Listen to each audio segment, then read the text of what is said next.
Tuloy na pala ang pagpirma muli ng aktor na si Paulo Avellino sa ABS-CBN.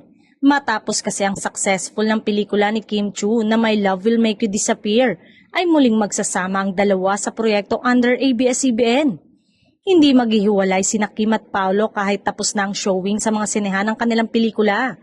Ito ang tiniyak ni Paulo sa meet and greet nila ni Kim kamakailan lang.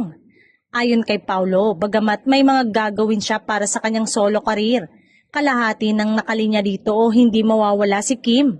Ani Paulo, may gagawin pa rin naman sila ni Kim na magkasama. Hindi nabanggit ni Paulo ang sitsit na isang teleserye uli ang gagawin nila ni Kim sa mga susunod na linggo. Ang nasambit lang nito ay, we'll see. Hindi pinalagpas ni Paulo Avellino ang pagkakataong pakiligin ng mga Kim Pao Solid sa kanyang linya. Say nito, since demand kayo ng demand na magkasama kami ulit, baka magkaroon ulit so tignan natin.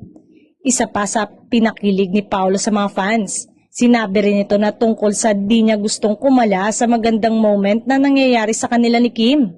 Anya, nasa moment ka na ayaw mong matapos.